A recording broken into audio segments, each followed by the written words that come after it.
Hey, can I tell you a little story though before we start? So I was at UHK. We just got done with the meeting, like staff meeting or whatever, and I was about to leave. Young Hmong guy comes up to me, and we get people that stop by and be like, "Hey, thank you, blah blah." He orders some food or whatever. He's to go. He's wearing like a mechanic shirt, and his name's Yia, and he just comes up to me and he's like very nervous, and I'm like, "Dude, just chill. It's okay," like. And so he's like, "Hey, man, I just like." Want to thank you, for what you're doing for our community. And he's young guy, probably like 25 at the most. And I'm like, yeah, that's no problem, dude. Like, I'm glad you guys, you get to come out here for lunch. And like his lip starts quivering. And he's like, I want you to know that Hmonglish mean a lot to me. And he starts crying.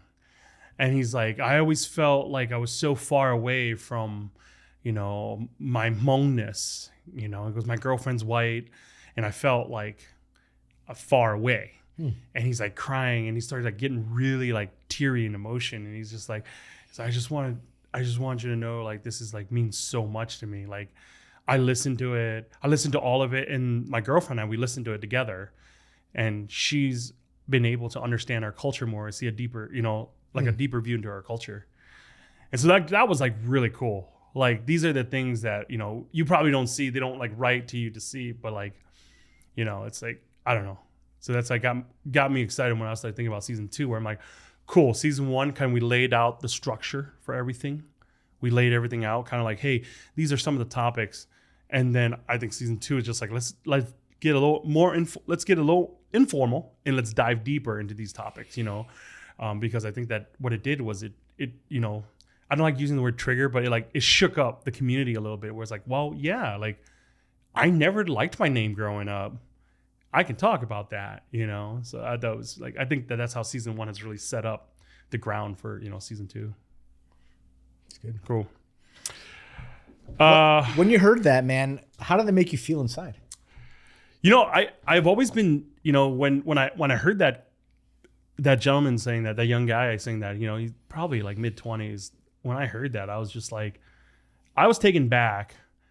I guess I just didn't know how to react, because like part of me was like, oh, that's awesome, dude. Like, I don't think I've ever had like an intention of doing anything. I'm just like, hey, I just want to do this because it means something to me, Yeah.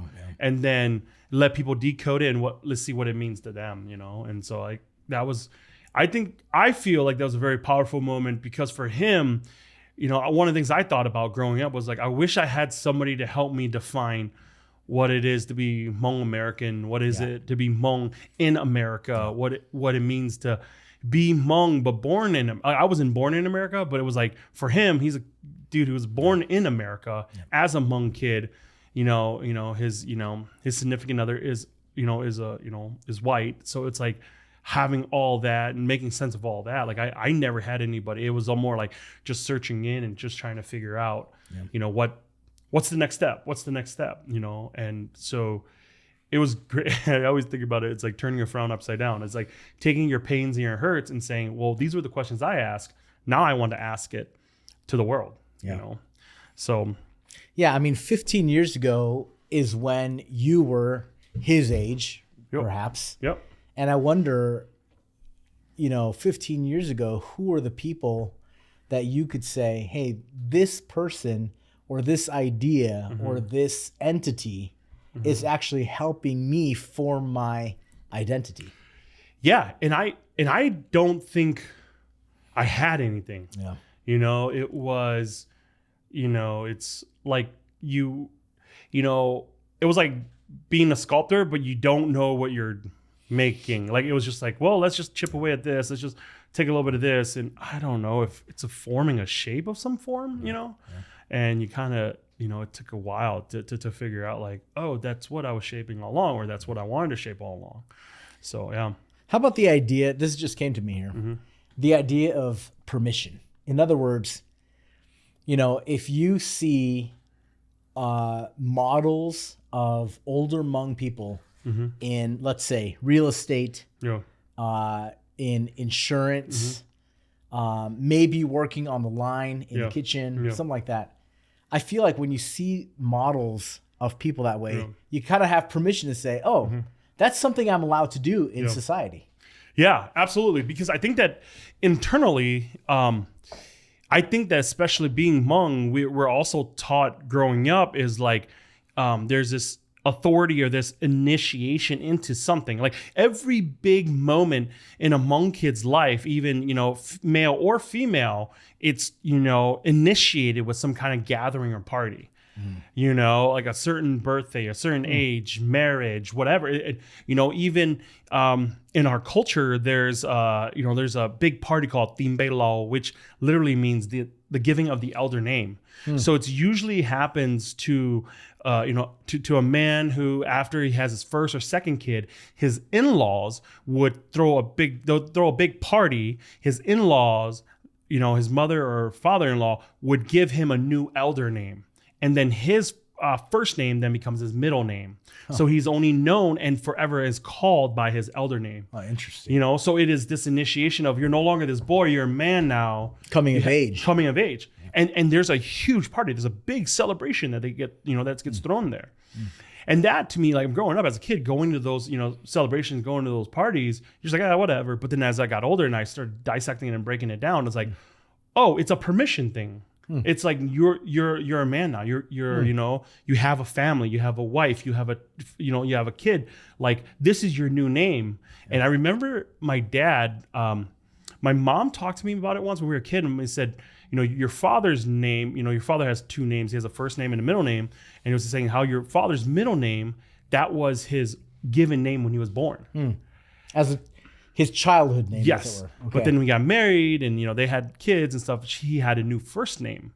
And he said that sometimes you'll hear some of his older friends who he hasn't seen in years because of the war and because of separation will still call him by his, his middle name. And he goes, but if they do that, that means that they haven't seen him in a long time. Yeah.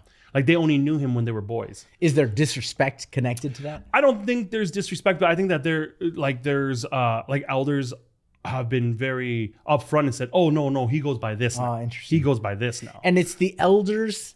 Is who actually gives that elder name? The in-laws. The in-laws. Yeah. Okay. So if you were Hmong, it would be your in-laws, So my wife's Catherine's parents would give you, and that name has a meaning. Oh man. Yeah, it's like a blessing. It's like their double. It's like the blessing for the marriage, but when you guys got married and everything, but then that becomes that double blessing of like, and that name, has meaning, has deep, rich meaning of why this is why we picked. So and then that name is used in society for me. Absolutely, it changes everything. Wow. You change that name, everything changes. That name, that whole name changes. And so again, like that is so core to our culture, which is based on the idea of, authority given permission. Yeah. So, so you take that around a culture, so that's why I think, it's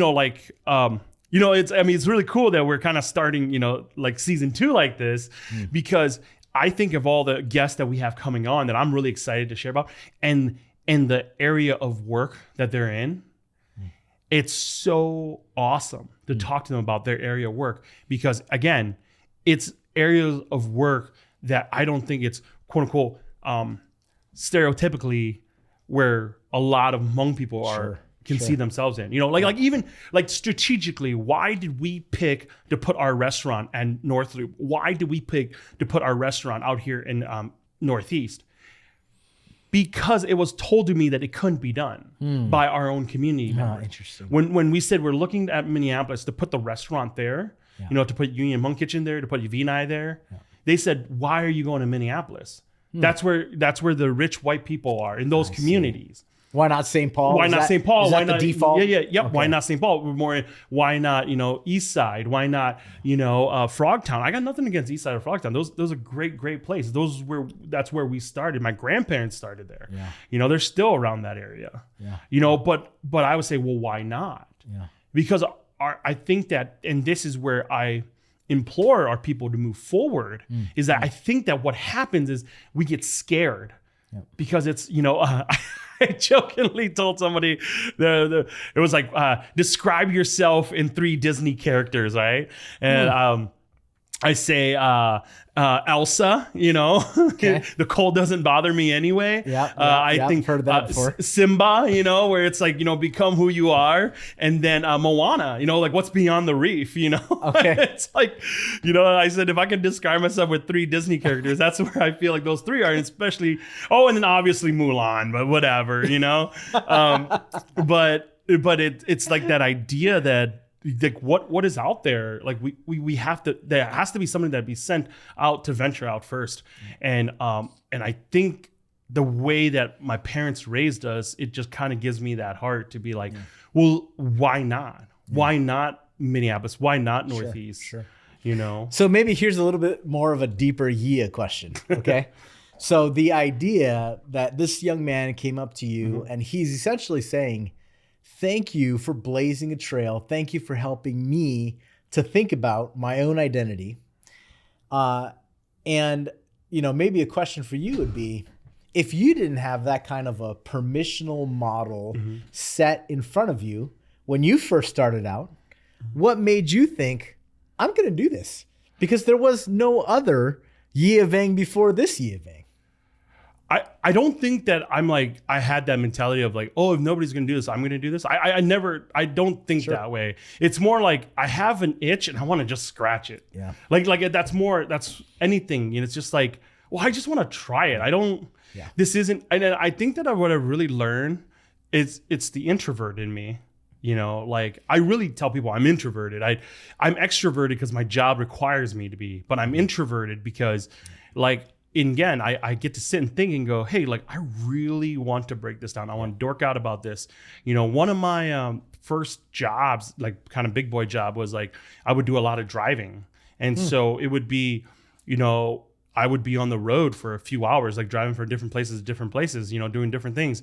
And a lot of that time was spent, for me, just thinking about stuff. Yeah.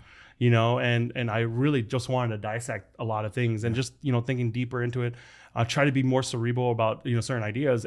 But when it came to Hmonglish, it was, man, that's how I felt. I wonder if there are others who feel like this, and then just, gather it together and then kind of just put it out and say, hey, I don't know if there were people that, who felt like this, but if you are, like, you're not alone, right? It's like that idea, you're not alone. It's building a sense of like, hey, here's a place where we want to start this conversation. But more importantly is how, like, I hate the idea of like, let's just start a conversation. I'm like, ugh, gets nowhere, So I'm like, well, how do we have a conversation and then, keep breaking it down? Because then what I really want to get is like to the heart of it, why do some of these young Hmong men and women feel so, kind of far and distant to a culture that's so rich? Because I don't think we talk about the richness of our culture, that much. So, but man, we're getting like super into it, but we haven't even talked about who I you got too are. many questions. Yeah. Too many places to explore. So I'm really excited to do this. I think that, I don't know if any of you guys follow on social media or anything. I talk about Ming-Jinn a lot. I just, his last name is Tong, so I just call him Tong a lot.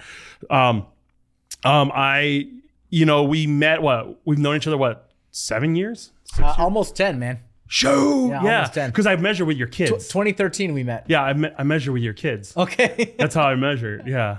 Because I was like, So Pearl must have just been born. Yeah, she was like a baby. Okay. Because how old's Pearl now? And she just turned 10. Yeah. Yeah, just turned 10. Yeah. It was almost 10 years. That's how I remember. Because, Christian was what, like 5-ish? Yep. Yeah, and now right. he's like 15. Yep, that's right. And now he's working for you. Now he's working for us. That was the plan all along. That's right. I saw Christian as a 5-year-old. I'm like, in 10 years, bruh, you will be part of the empire. I'll see you in the kitchen. I'll see you in the kitchen.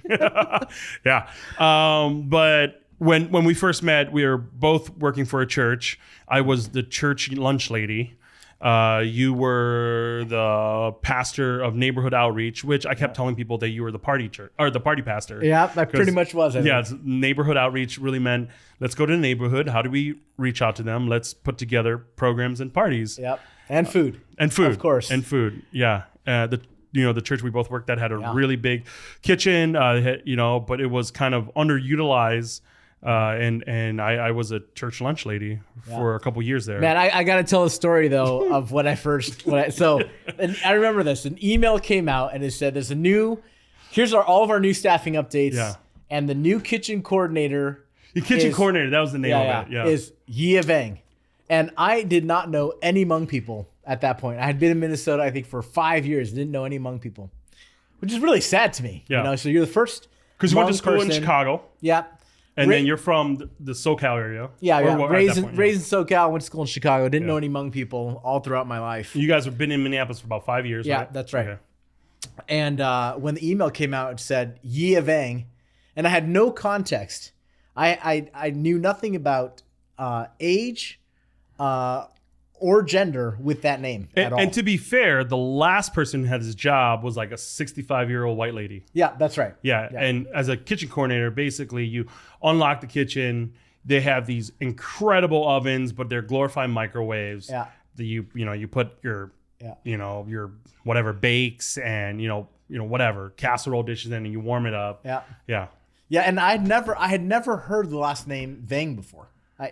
So I had no context. So then one day, someone pushed a kitchen cart into my office area, and they said, "Hey, this is the food that the new kitchen coordinator made, and it's going to be for an October weekend event." Yeah. So I went out there. I remember it was the banana leaf catfish. Oh yeah. Man, I remember so clearly. I took one bite of this and I immediately went down the kitchen. I was like, who made this? It is unbelievable. I had this little closet of a computer room. Yeah. And I remember I heard the door open. And at that time, like, everybody had a key to the kitchen. That's like, right. Everybody did. And and I would get like rando, like it was like my second week working there, and I would get just rando people who goes, "Oh, I'm like so and so, like I'm here to pick up this," and I'm like, "Sure, cool, man." Like, you could tell me anything. I'm like, I guess you didn't know anyone. It's a huge community. No, yeah. And you came in, and you kind of kicked the door open. I'm like, "Whoa, what's going on?" And I'm like, "You're like, hey, did you make this?" And I'm like, "Make what?" Like I don't even. Yeah, you're like the food, and I'm like, "Yeah." I don't know. And then we kind of started from I think you invited me over to your house right away. You're like, and then the next day you're like, let's go have lunch at Lou's Sandwiches or something. I remember. Yeah, man. And then from there on, there's like our friendship. We were like every night we just kind of like went out to eat and did our own thing. I was starving for relationships with Asian people. There was I grew up with almost all Asian relationships, and I didn't have almost any here in the Twin Cities. Yeah. And to kind of give you a demographic, the church we both worked for there, it was predominantly white. It's like 4,000 people at the church, and there are like, a few, Asians here, some Mexican, a few African American, but it's, predominantly white, and it's an older church, and so I remember I remember what it was for. We, that church had a partnership with the church out in Myanmar.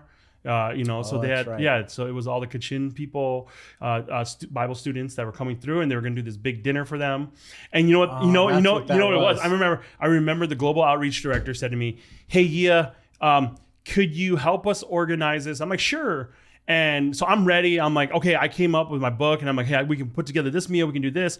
Myanmar is kind of right in that, it's Southeast Asia. So all the flavor profiles are a little alike to Hmong food, to Thai and Lao food. And so I'm like, yeah, sure. I'm excited. And their whole idea was, we're going to order Olive Garden. We need you to open the doors and turn on the ovens my goodness. to help warm up the Alfredos. That was the original. Yeah, and make sure that we have volunteers coming in to help toss up some Caesar salads and some chicken Alfredo and some chicken parm, and then we're gonna do that for like 220 people. And I'm like, okay, that's great, but can I throw you an idea? Yeah. And they're like, and then they're all concerned, but I'm like, hey, if we're inviting all these, Bible students, who are, from Myanmar, like, should we like somehow like try to represent their food a little bit, Yeah. And they're like, I guess. And so I'm like, okay, if you allow me $50, I'm going to go to the Asian market tomorrow. I'm going to, buy a bunch of stuff. I'm going to just try it, see if you guys like it. Oh, man. And so that's how it was. I had no idea that story. No, I never. Are you serious? I never heard that yeah, story. I thought I told you that. Yeah. No, that's great. Yeah, and so I was like, hey, let's do this. And then when we made it, a few people picked at it. They're like, oh, we're gonna like have to lower the heat level and da da da. I'm like, okay, great, whatever. we can figure it out. And I was like, and I wanted to like wow them. So I'm like, we got a whole catfish. We wrapped it in banana leaves, baked it, roasted off, made this curry sauce. Man, you wowed me. And I still remember. And I think like nobody really touched it because one of them goes, yeah, the catfish thing we probably can't do. And I'm like, but if you serve that up to the students, to the Bible students who are from, who are from Myanmar, like, that's just home to them, right? Yeah. But it's like, that might scare off Jerry from Plymouth, but, like, I don't think the students are going to be backing down from that. And so, we kind of changed it to catfish fillet instead. And, and oh, so you did? Yeah. Oh, I didn't know that either. They were all like, oh, and I'm like, sure. How about we do it fillets? Like, okay, maybe. I'm like, it's okay. Like, it's okay. Yeah. And who are we like, serving after all? Well, that was like 2 weeks into working there, and I'm like, yeah. I was just like, after 2 weeks, I'm like if they're like, we're gonna go a different direction, I'm like, I'm cool. Like, but yeah, I learned a lot from working there. I learned a lot. I think you are. When we first started Union, it was actually called just Union Kitchen. We did it at your kitchen table. We didn't have a name for it. Yeah, because I was like, I'm gonna do this like pop-up thing at Eddie's place, and we're like, well, what's the name? And we just sat there, and I think we were like, I always tell this story. It's like, you said, well, it's a kitchen and it unites people, and I'm like, how about Union Kitchen? And then we both like, and we're like, actually, that's a good idea. Yeah. And then we like wrote, like, literally, it was just like on a napkin, like wrote it down. That was the original idea. That food is the great equalizer. Yep. Food brings people together. Yeah. Food plus people equals community. Yeah, that's right. Yeah, and that you can, every time when you had food and you had people there, it would equal community. Yeah. And I think that was like the first, and then we were at our first pop. I think you helped out. You've helped out a lot of our pop-ups and a lot of, cooking and first stuff like one that. I remember I was there. Yeah. At Eddie's place. Cook. Yeah. So we've been through, and you've, Tong's always come out to all our majority of our big events, helping, cooking, doing everything. Your backyard is basically a kitchen now. It's like a fortress kitchen we built back there. That's right. It's like there's like a smoker, there's like a grill, there's like a bunch of and then your home kitchen is like an industrial kitchen. Yeah. You try to put that dishwasher, that industrial. Man, the Hobart, it died after a while, and I still can't find one because the water pressure wasn't.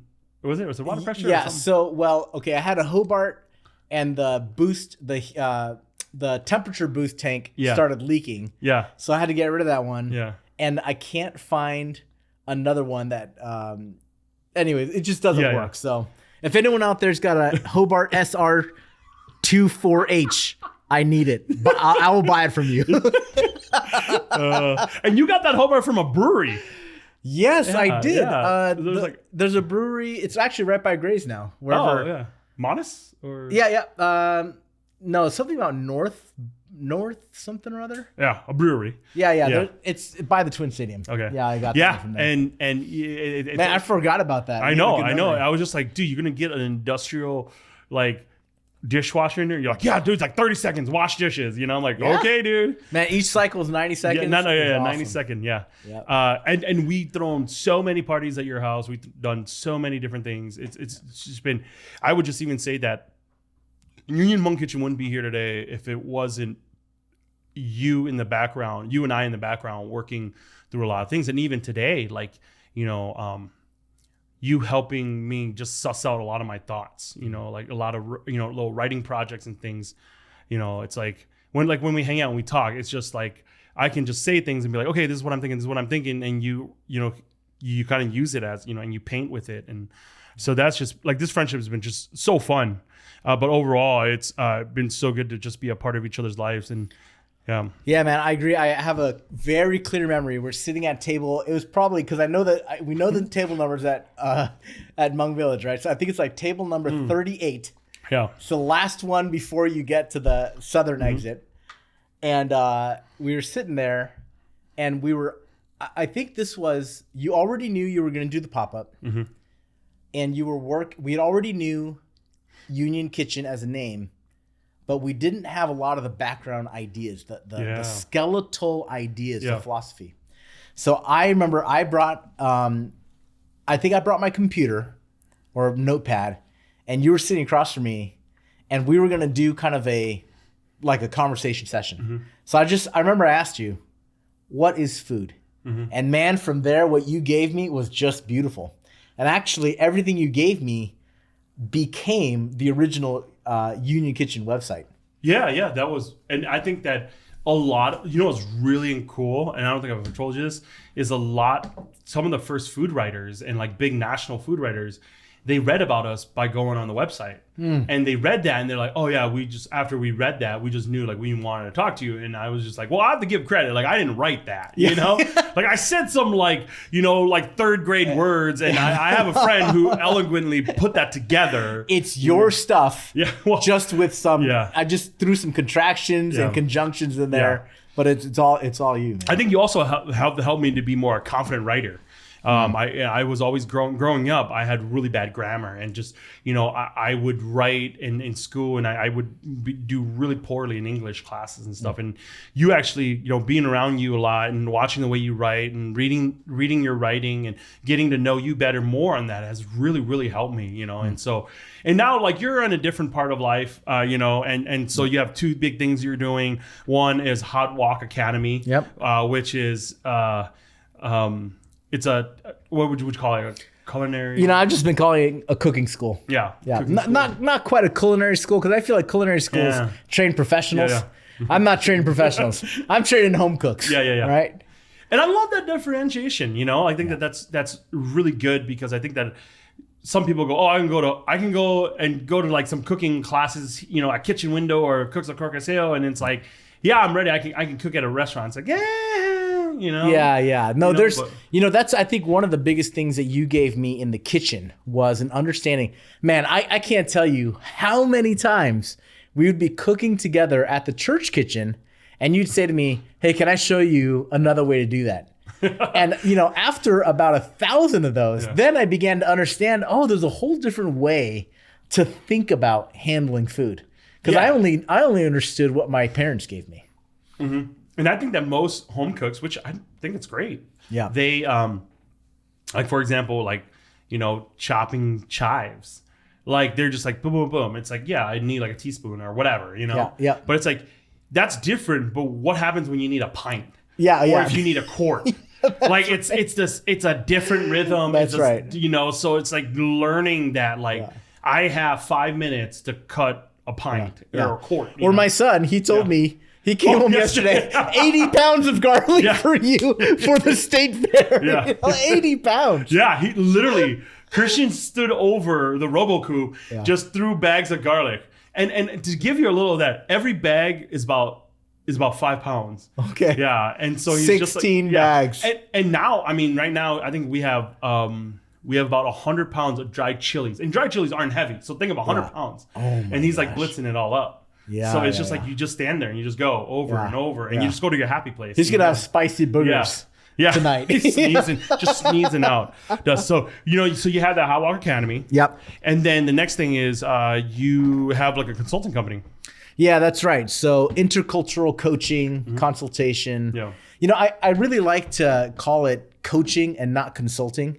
Mm-hmm. Consulting is its own amazing discipline. Mm-hmm. And I would say I'm not really there. I'm growing there and I'm learning how consultation works. Mm-hmm. But when it comes to being an intercultural coach, that's something I feel really confident in because I've had quite a bit of practice coaching people. Yeah. And so, so you're doing those two things, but I think more importantly, I think that as our friendship, over the almost 10 years here, and as it's blooming, I think that I dealt with a lot of stuff that we talked about in Hmonglish in the first season. I've dealt with, and we've talked through a lot of them. There's a lot of, bicultural people, which we both are. Yep. Experience, I think, a lot of grinding pain, especially when we are young, and especially when we are coming of age. But we call that pain life. We don't even recognize that it's happening. We don't recognize that there's this kind of situations happening to us as bicultural people because we don't fit in. And if you don't fit in, by definition, you stick out. And if you stick out among young people, children, you're going to have a bad time. Yeah, right? It's the worst thing. Like, yeah, it is the worst thing. I think that it's interesting because if you look at life as a kid growing up, all you want to do is be the same. You want to be just like everyone. You don't want to stick out.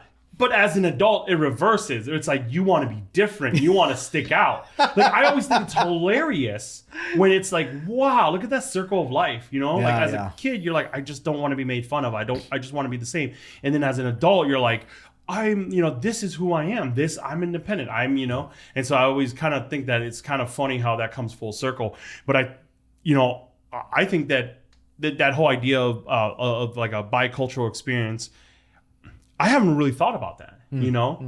It's, I always think about, like I'm Hmong, great. But it's like, I feel like when I'm around like, majority culture, I can flip to being quote unquote American, to being like learning how to talk white, learning how to, communicate in the white tongue. It's really, really funny. I was at Gray's and I was my brother-in-law came by and he brought one of his friends, and as his one of his friends came by and they were eating at Gray's at our place, and I was on the phone. I was talking to a vendor, I was talking to somebody, and I got done on the phone, and then I was like, hey, what's up? And I started talking to them, and his friend made this comment and goes, oh, dude, do you know that you have like a white voice? And I'm like, what? And he goes, it's like when you talk to white people, you have a white voice. Yeah. And when you talk to Hmong people, you have like, kind of like a Hmong voice. Of course. And I was like, what are you talking about? I don't have a white voice. And I noticed that one day because I was talking to a vendor. It was like a vendor or a reporter or something like that. And I like clicked. I have like a white voice. Like I enunciate more. It actually goes deeper, And I noticed that because for a couple reasons, is like as a kid growing up, I always felt like I was respected more if I didn't have an accent or I didn't sound like I had an accent, in white communities. Because my father said to us once, he said, I want you to learn this language. I want you to know it well. Because one day when you're up for a job with another person, if you have any kind of accent, if you stutter, if you can't pronounce, any like the words right, they're going to take them over you. Yeah. You will both be qualified. And he's just like, that's the way the world works. And so we would go to the library and we get books and we would read, and he'd make us read it. And I mean, he couldn't read. He didn't know if I would just skip through. How was he judging? Yeah. I was just like, after a while, I'm like, wait a minute. Yeah, that's right. What a sham. And I remember like, I would, I remember we grew up to church as kids, and I would call like my friend's house, and I'll be like, hey, is like, is so-and-so there? And I could hear my buddy's little brothers going, I don't know, it's a white person. Yeah. And I'm like, it's and because they're like, oh, your speech, your enunciation, the way that you speak is very clearly like this is your first language. And even people get crazy when they're like, wait. You speak Hmong? Like, like friends in college were like, wait, you speak another language? Your parents don't speak English? And I remember I held it as a point of pride where I'm like, I'm not going to let them know because I don't want to seem quote unquote dumber. Yeah, it is sad. And I think it's a common phenomenon that especially in North America, if a person speaks English with a English as a second language accent from anywhere in the world. So I'm not talking about places in the world where English is spoken as the native tongue, like England, Scotland, Australia, New Zealand, etc. But where English is not the primary language, and then they come to the U.S. and they speak English with an accent, that's actually a name that we've given their speech, right? So, for instance, people from South India, they don't speak English with an accent. They are speaking South Indian English. Yes. That's what it is. That is the language, right? Yeah. So for us to call their speech patterns an accent is actually a misnomer. But anyways, if someone speaks with an accent, we automatically have assumptions about their intelligence, their capabilities, their education. And man, the problem is I find it in myself. Yes. You know, I remember meeting a Chinese person at church many years ago. And after talking to them, I remember in my mind, just you know, frankly, judging them like, oh, well, I don't really know much about this person and their English is not very good. I kind of wonder about their education level. You know, I'm not happy to admit this, and that's sad. The intrinsic prejudice that I have in myself. Come to find out, he's a double PhD here teaching other PhDs at the U. You know, just like constantly correcting myself. Do not associate foreign accents with any level of intelligence. If anything, go the opposite of what you're inclined to do. It's how I feel when people have Android and not an iPhone. I'm like, what are you even really real? You know, because when I text you, it's green, and I'm not texting you. You know, so it's same concept. I understand exactly, 100%. You know, and I, you know, and the reason why I wanted to have you on the show and you know us talk through this is we actually had a really great conversation about this idea. And we kind of started with bicultural, experiences and stuff like that. But as we dig deeper with this idea of tradition versus, or not, I shouldn't say versus because we've said not to say versus, but authenticity and tradition. Yeah. Because what it came with is this, what has hhappened, what is happening is the food that we do at Union Hmong Kitchen and the food that we do at Vinai. It's Hmong food. I stand by it. I'll fight anyone on it. Sure. But I don't even say critiques, but the comments, some of the commentators have been, oh, this isn't authentic Hmong food. And this coming from the Hmong community.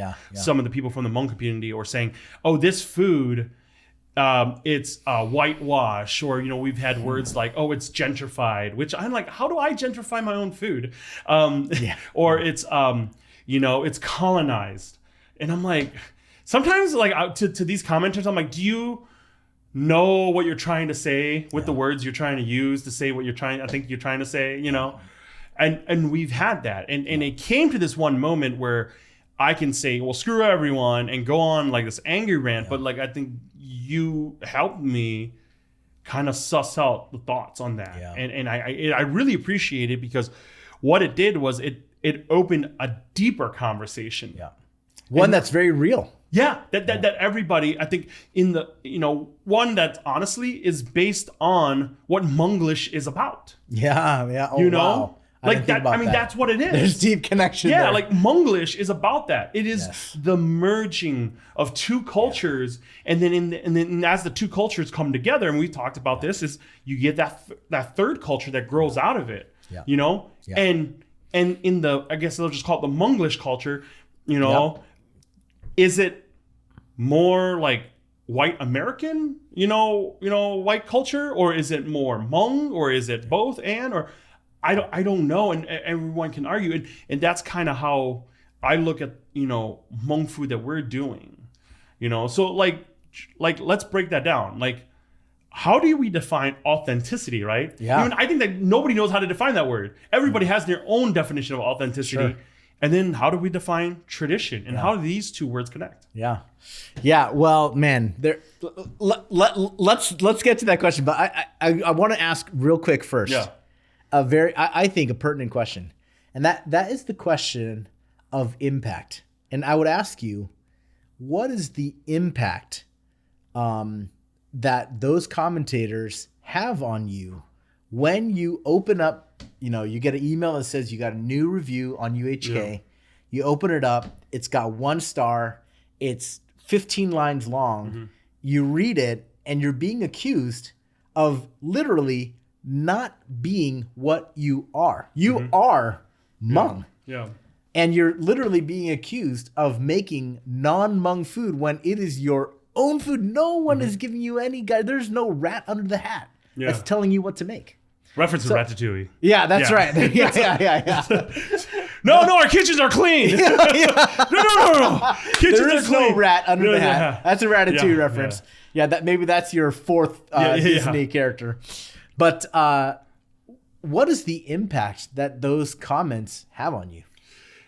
I think it stings really hard. First, it's like, dang, you're my own people. Yeah. You know? Like, I thought that this would be the easy support. It's from my own people, right? Oh, man. Like, and then the second part that really, I think, like, shakes me up a little bit is you kind of question yourself a little bit. Like, well, am I doing it right? Or, wait, what has been the last 10 years of Have I been colonized? Yeah. Have I been colonized? Is there a rat in my hand? Yeah. Am I cheapening all of this? Yeah. You know, like a lot of times it's like, oh, it's just bastardizing our food so this guy can make a quick buck. And I'm like, dude, if I wanted to make a quick buck, I would not choose the food service industry. Yeah. You know, or the worst is when they kind of go after my mom or my dad a little bit, where they're like, one of them was like, said, you know, man, the rice, you know, wasn't good or anything. And then they said something like, you should be ashamed, like your mom didn't teach you right or something like that, you know? Oh, man. And it's just like, okay, now, see, like when I hear that inside, there is this like righteous anger where I'm like, I'm going to find out who you are. I'm going to go deep diving on you. I'm going to Liam Neeson. Yeah. I will find you. Yeah. You know, I will give you good rice. Yeah. And it's that idea where I'm like, I'm going to just blast everything, you know, and then like I get talked down from it, you know, because it's like, okay, whatever. But yeah, it hurts a lot. And then I think honestly, sometimes I'll lose sleep because I'll be like, oh my gosh, like what are we like not doing what we're supposed to be doing, whatever. Yeah. And then when all of that dissipates, what really happens is this moment of clarity where it's like, look, which is funny because this is a very Western ideology where it's like I kind of put my credentials out there in front and remember. But it's like I would never do that as an Eastern culture, right? You know, it's like, well, no, stay humble. That's right. Modesty is the value, not credentials. So I'm like, well, I've been doing this for almost 20 years. These commenters, have they been in the industry before? Have they owned their own business? Have they run a food service industry? Been in the food service industry? Do they know what a P&L is? Do they know, what margins are? Do they know how to set up this and that, you know? Yeah. And then secondly, I just go, I've done the research. Yeah. You know, I've sat along with someone like Li Paozhong and walked through our history with him, to make sure that I'm doing this right. Yeah. You know, and third, it's like, okay, like, we have the accolades, you know, whatever people want to mean or whatever they mean by that is we have the accolades. We have the actual food critics behind that says, hey, yeah, like this is something that's great. And then I think about is, you know, what mom and dad says, you know, and they're just like, we're proud of you. Like, And so like when these things start sinking in after the first initial wave of anger, you're like, yeah. And before the anger is pain. Yeah, definitely. I think pain starts first, and that's the pain fuels the anger, where it's just like, man, I kind of have this feeling where in my heart, I'm like, how much longer, dude? Like, how much longer? And, you know, and it's like, and then there's a lot of like media stuff we put out and that we've clearly tried to communicate what we're trying to do. While one person comes in on one bite and they just like make a whole comment on one bite that they don't, that sometimes I don't think that they're realizing what we're trying to do. Sure. You know, we're trying to progress this forward, you know? Yeah. So I think in a nutshell, let's say we were to work backwards through the conversation about authenticity and tradition. And, you know, we've been talking a lot about Hill Tribe and how the vision of Hill Tribe is always moving forward together. Yes. So Hill Tribe, every one of those words just matters. Just explaining to the listener, Hill Tribe is like our you know, mother company. That's the umbrella. That's you know, right there. So Hill Tribe LLC. Yeah. Hill Tribe as the umbrella company, with this idea that just as the Hmong people historically have never given up, they are survivors. They've continued to press forward, no matter what the circumstances. They've always not only survived but thrived and always moved forward. And the idea of, number one, always, meaning we never stop, right? We're always going to be moving. Always moving, not just sitting still, not waiting for someone else to do it for us. Forward is the direction that we want to go. Advancement, progression, development, and then of course together. We're not leaving anyone behind. And that's a picture of the Hmong people coming out of the hills under duress, going into refugee camps, and now absolutely thriving, flourishing here in their new home. Yep. So it gets back then to the question. Thanks for that impact, by the way. I think that's helpful. The question then on the table would be, where is the maybe we can call it a national or an industry or a commentator love of this idea, nebulous, undefined, undiscussed, always assumed idea of authenticity. So what we talked about was authenticity is linked deeply, inextricably to identity. So the hypothesis here would be this, the definition of authenticity. Because you, Yia, are an indisputably, deeply, thoroughly Hmong person, the things that you do, the thoughts that you have, the language that you speak, the relationships that you enjoy, the home that you go home to when you visit your parents, even your own home. These are all Hmong, and no one can take that from you. And therefore, the food that you make is Hmong food because you yourself are a Hmong person.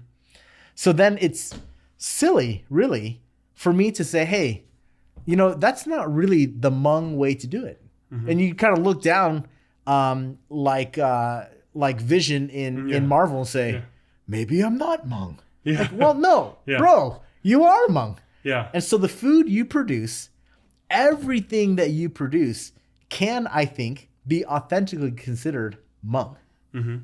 And I think that when I think about it that way, it is like I cannot not be Hmong. And everything that I'm doing, and everything I'm doing, I'm impacted by the way I was raised. Yes, by the culture more deeply than you know. Yeah, and it's so funny because my frame of reference is always all I know how like my worldview is through the glass or through the vision of the Hmong. lenses. Yeah, through the lenses. Sorry, through the lenses of Hmong. Things, traditions, and things that my parents have taught me. And again, it all comes back to what Hmonglish is about. And that's why, like, when we have, like, when some of these people who are listening, they're struggling with some of these things because they're like, well, I'm trying to figure out my identity, and a lot of it had to do around cooking. Like, why was I so drawn to braised pork and and mustard green, And it's so funny because I had a comment once. Somebody said, "Oh, you call it braised pork?" I made a squirrel dish the other day and I posted about it. Really, just trying to thrive on that idea that, like, in the Midwest here, a lot of Hmong people, we eat squirrels, like, it's not like this is not one of these, like, oh, look how crazy the stuff we eat, but it's just part of our diet. It's not for Instagram. Yeah, definitely. It's for dinner. Yeah, exactly. I was telling a friend that we should totally start a burger contest, but it's all about just the picture. You don't actually eat the burger. And the contest, it's just kind of singing Instagram. The contest is literally us just taking, like, you make a burger and you take a picture of it, and then you vote on which is the best burger without ever eating it. And I'm like, that's actually a really good idea. Yeah. Well, like nobody's eating these burgers. That's half of the industry now already, isn't it? Yeah, it's like, this isn't actually even a good burger. Like, we don't know if this is actually good. But there's no salt. It's not cooked on the inside. It looks delicious. Anyways, back to kind of the whole squirrel thing was I called it braised squirrel. And somebody goes, look at this guy trying to be fancy, calling it braised. It's boiled. And I'm like, oh my gosh, bro. Like, it's a cooking term. Yeah. I'm using it as a cooking. That's what actually we do, is we braise it. Yeah. Boiling is to fully submerge under, the liquid. Yeah.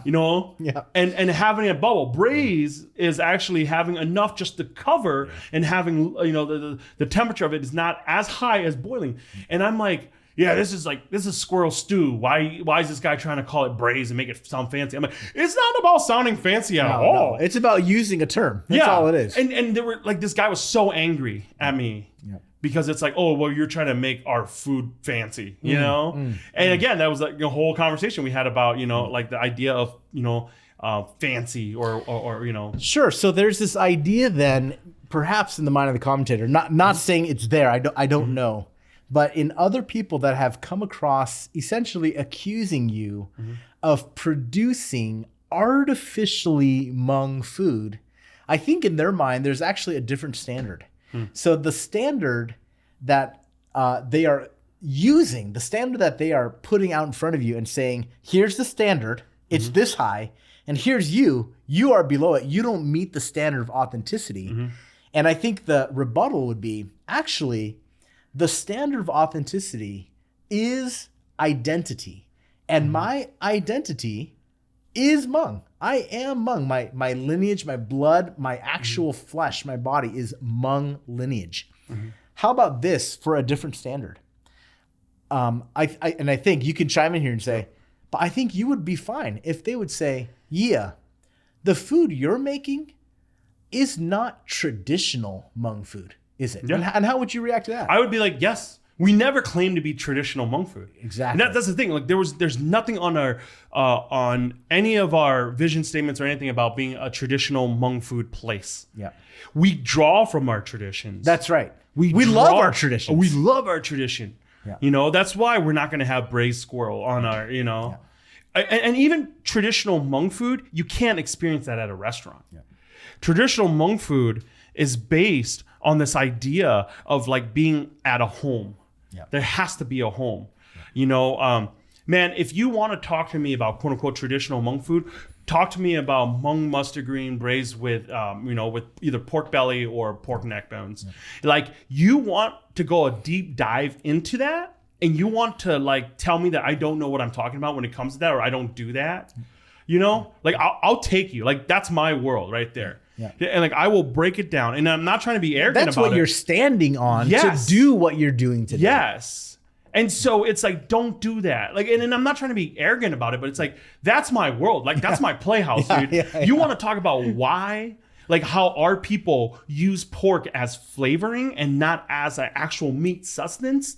That because actually that the way that the fat from the pork that was raised in the hills of Laos tasted different because of the feed that they would give them, and the richness of that fat, it cuts through that spicy bite from the braised pork, and then as the fat and the mustard green comes together, and it creates this incredible broth.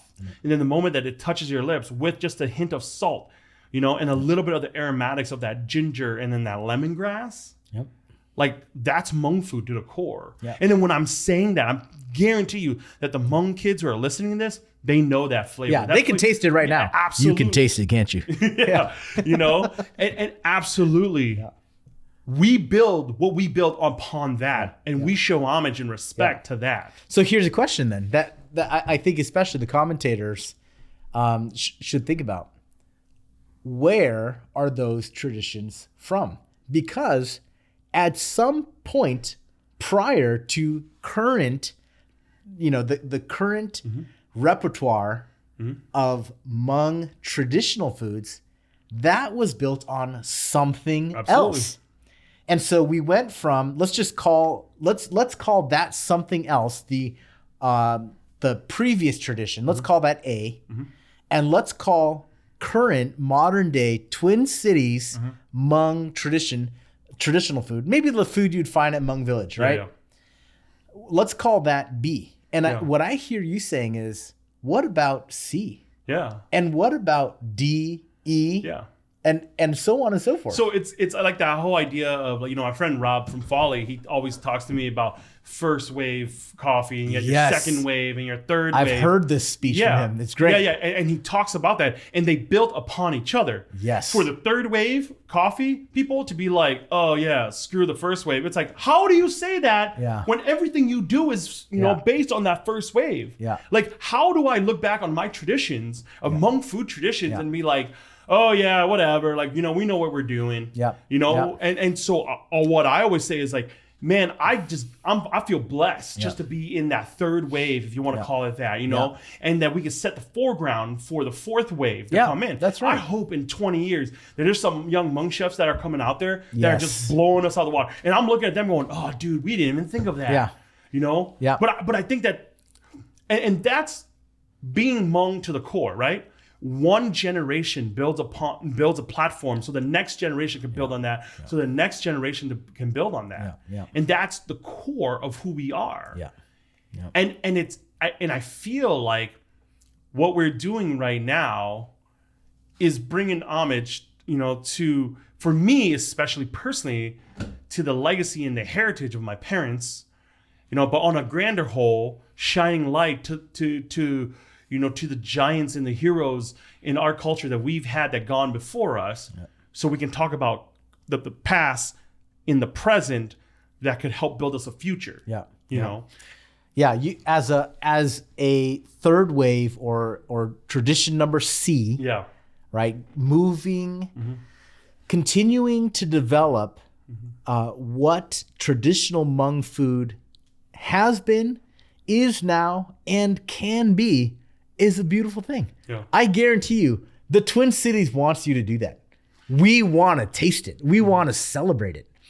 And, I guess what I would say to maybe the hardline traditionalists is, hey, we love tradition too.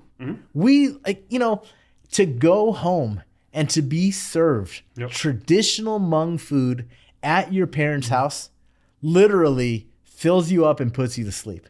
Right? That's that's my comfort place. We love tradition. We love thinking about what was.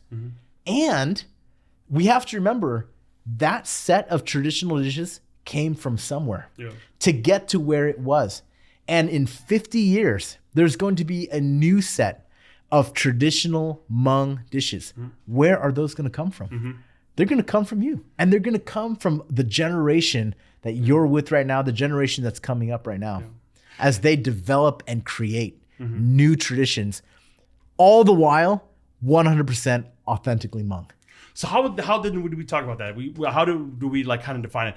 Authenticity is connected with identity. That's what I would say. Authenticity is an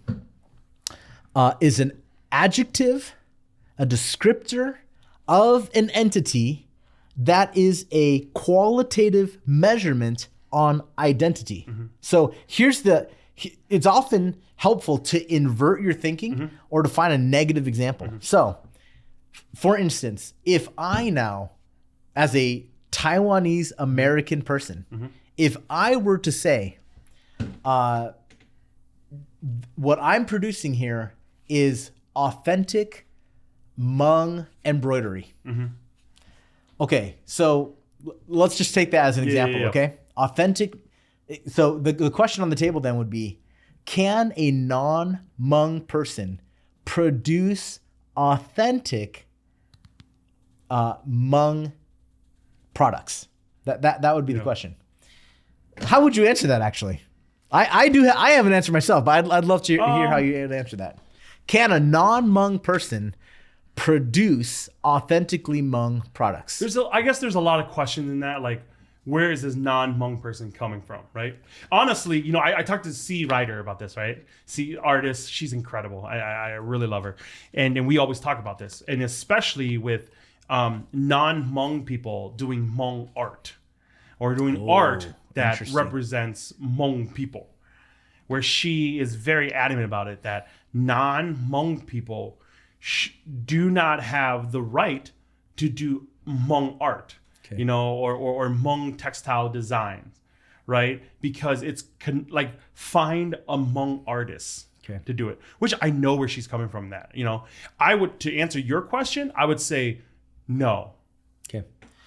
So let me throw another adjective because if we're in there. looking at authenticity as an identity, then no. So then, could a non-Hmong person produce traditional Hmong goods? Yeah. I think so. Yeah. Frankly, I would say yes as well.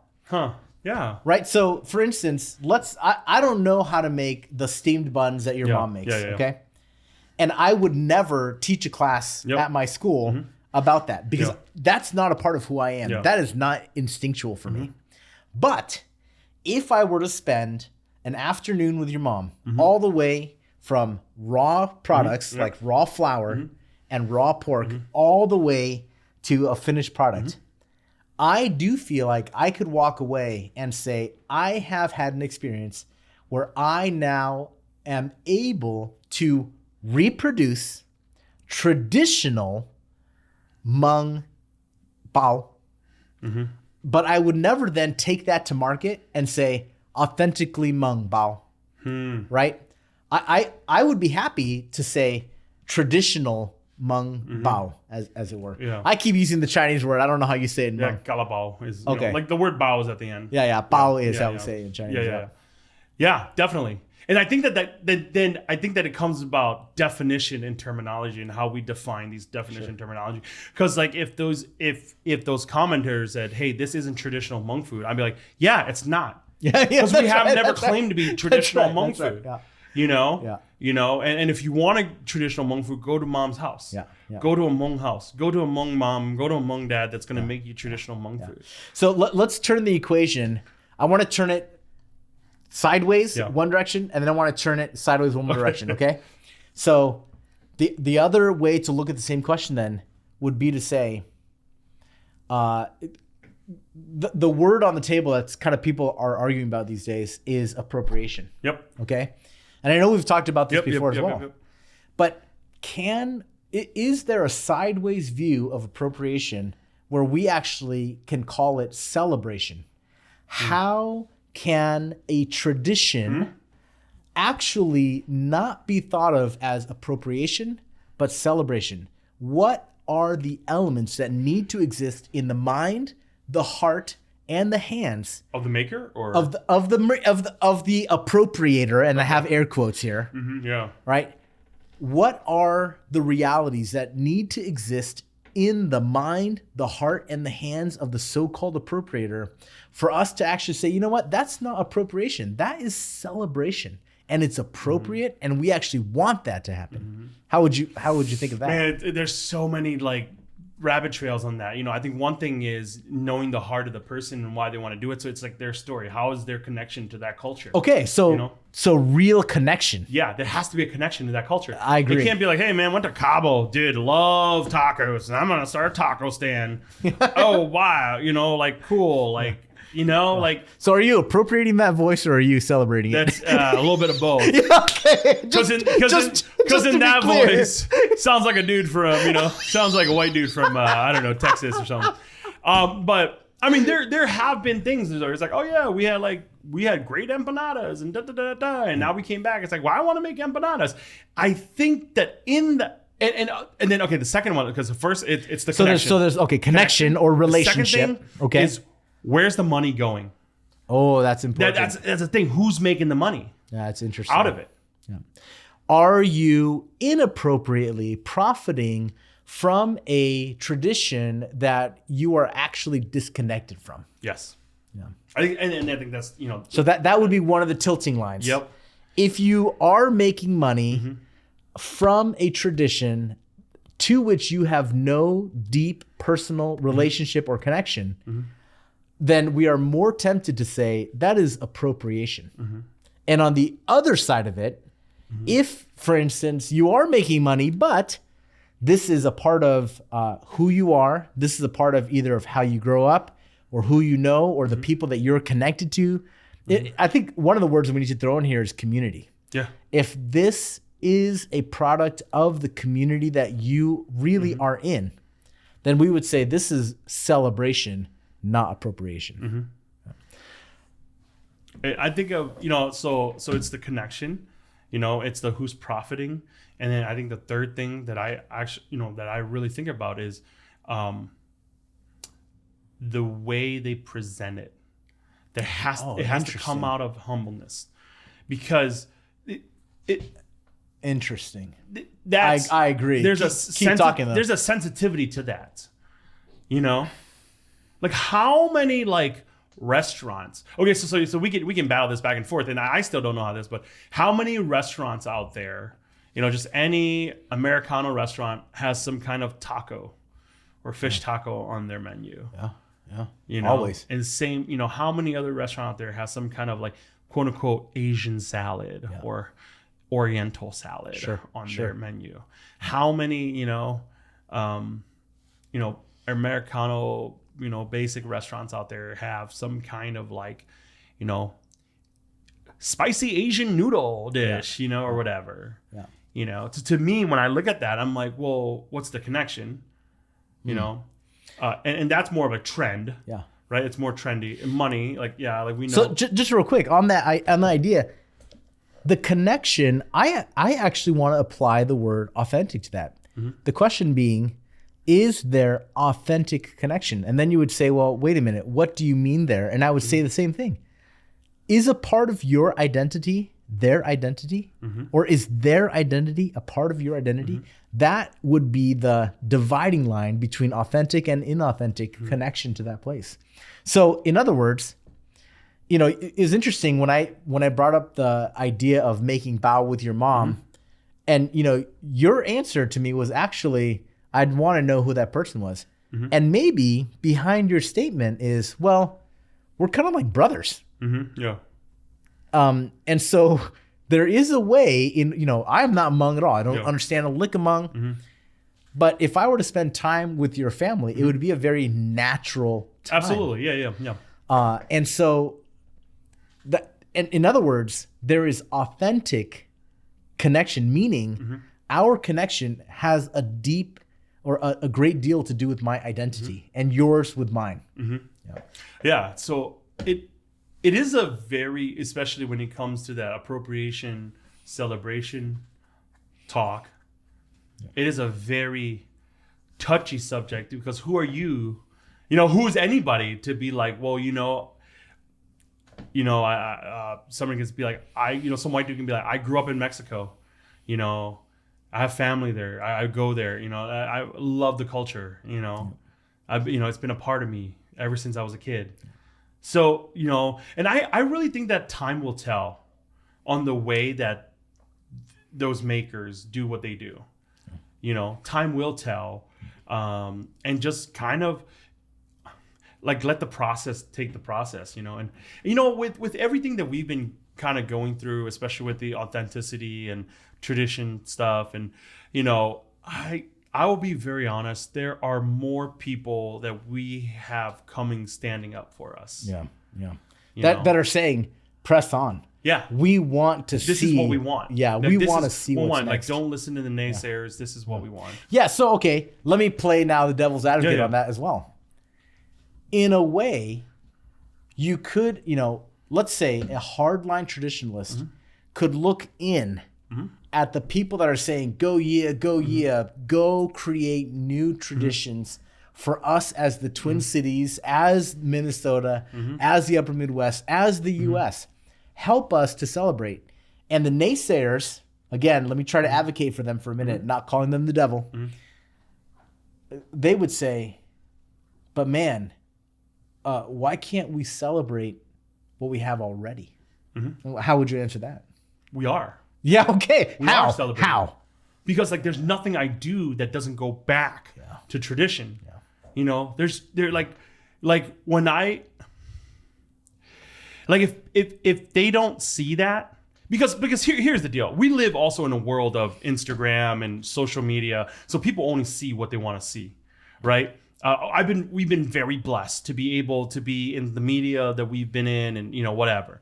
And producers, and this is why it's very, very, very, very important that as Hmong people, we go into these areas where we can represent ourselves instead of having, and no knock on all, our, my buddies who are white producers and stuff like that they just, there's a piece that they just don't get because they're not from our culture. And so they're going to try to tell the story as best as they can, being a white, person on the outside. And especially a lot of people know me from TV, blah, blah, blah, blah, whatever. You can say whatever you want. But they don't know where I draw. They know white voice Yia. Yes, yeah, they know white voice Yia, you know, because at the end of the day, like, you know, the 3 million viewers that's watching what we did on Netflix on Iron Chef, blah blah blah, are white.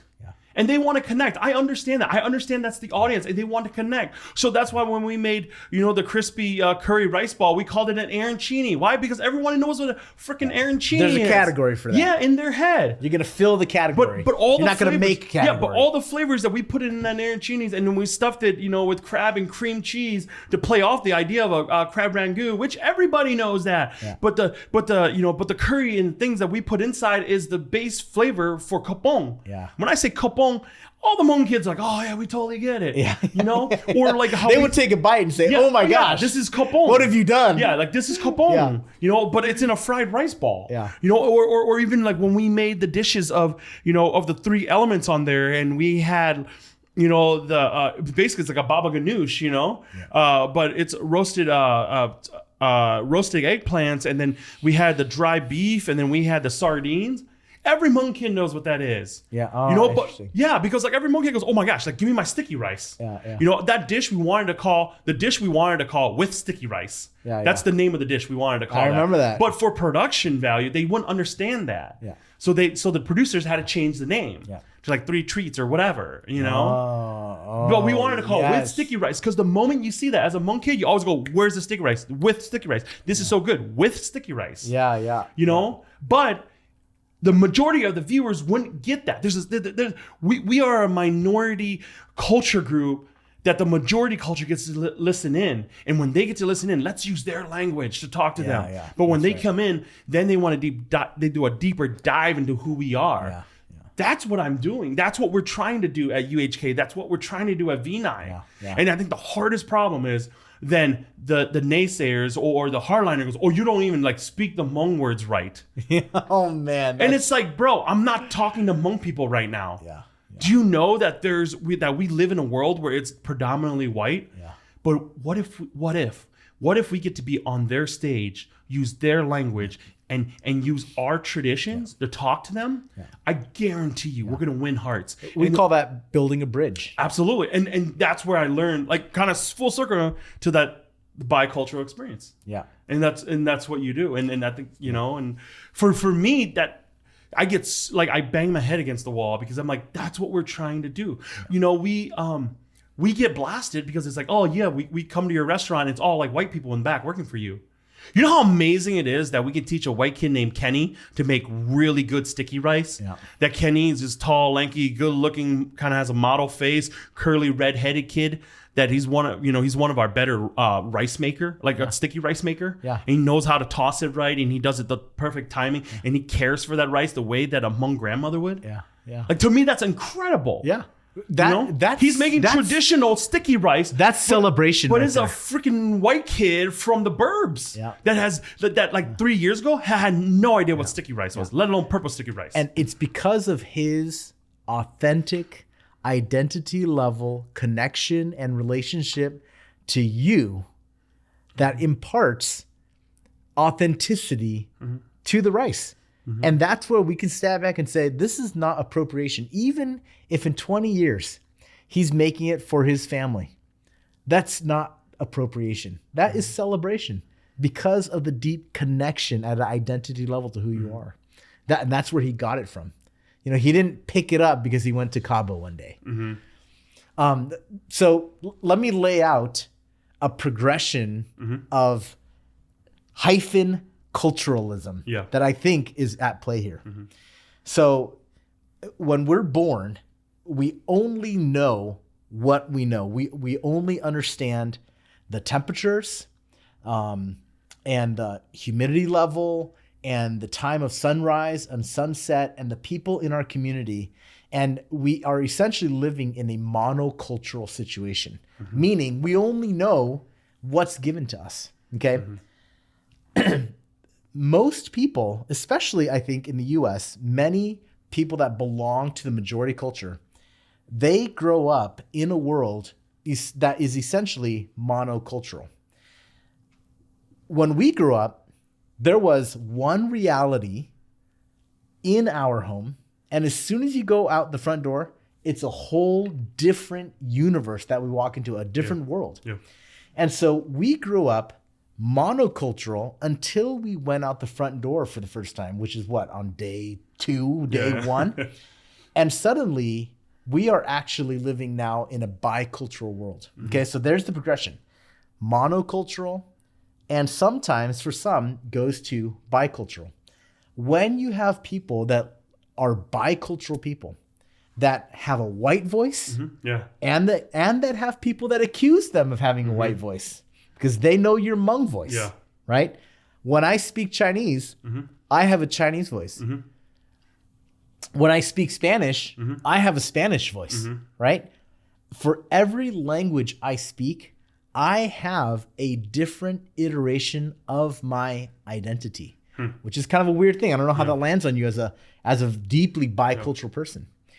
When a bicultural person comes into conflict, especially conflict with a monocultural person, there are fireworks that happen because let's back up. The bicultural person says, hey, you're viewing it in this way. Could you consider viewing it in this way? Oftentimes, the monocultural person will come back and say, what do you mean I'm viewing it in quote unquote this way? I'm viewing it in the best way. Not realizing, hey, I actually have lenses on right now. The bicultural person is able to say, okay, let me take off these lenses and put on these lenses and be like, oh, okay, I can see it now. The monoculture person wearing very thick Coke bottle lenses of their monoculture saying, I'm not wearing any lenses. And then that's when you want to say to them, okay, hang on here. How can I help you to see that your entire perception of reality is not through no lenses, it's through your particular lens of being raised in North America at any level of socioeconomic, any level of personal culture, traumas that happened to you, education you experienced, friends that you've had, et cetera, et cetera. So we want to move from monocultural existence to not only bicultural. In fact, I think, especially say with black and white relations in the US these days, I think we often stop at biculturality and we think of that as multiculturality. Well, we've got black representation and we've got white representation, and that's really almost all of it. And that leaves, especially us Asians, out of it, right? And then it leaves, man, what about South Indians? What about the Arab world? What about Hispanics? What about people from South America? From all over Africa? I mean, I haven't named most of the world. What about them? So the next iteration is multiculturalism. Having an understanding that everybody sees through a particular lens, and bicultural or multicultural people understand I can put on my white voice and I have greater success with white voice in white place. I can put on my Hmong voice and I've got greater success in Hmong places. And then a multicultural world is one that can understand, man, there are so many ways to view the world, but the last step then is what I would call an intercultural world. The ability to correctly understand and interpret stimuli from all different cultural places. And you can actually recognize, oh, this person is acting from a very Hmong identity. And that is why they are reacting this way. So, if we were to go back now to the commentators, especially those that are quite critical of what you're doing, I would actually say they are speaking from a monocultural place. In other words, wanting the world to reflect, or actually wanting you to reflect their perspective of what it means to be Hmong, they are actually acting monoculturally in that moment, not biculturally, and certainly not interculturally. Yeah, I mean, I think you've just summed up everything that I've always been thinking about. All right, we can cut the tape. Yeah, we cut it. Yeah, no, dude, it was been awesome having you here. It is funny because I don't think people get to see us because this is kind of like, a lot of times when we always do is like we go out late to eat. Yep. This is the kind of stuff we always talk about. So it's kind of like for us, it's like, oh yeah, it's just another day hanging out talking about what we talk about. Yeah. And so, man, I just want to thank you so much for coming on. Man, over the years you have helped me so much to suss out some of my thoughts, and I really feel truly that I have a friend and a brother who can walk beside me in this and help me put words and meaning and create thoughts on the thing or ideas on what what's all jungled up in my head. So man, Tong, thank you so much for coming on, and I appreciate it so much. Always a pleasure. Yeah. Love hanging out with you. You know that. Yeah. Yeah. Thanks for having me. Yeah. Cool. Thank you.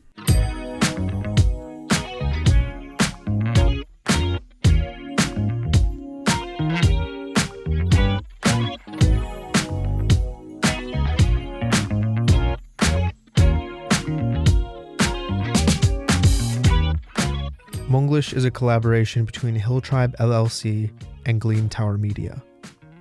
If you liked today's episode, please let us know by giving us a 5-star review on Spotify or Apple Podcasts.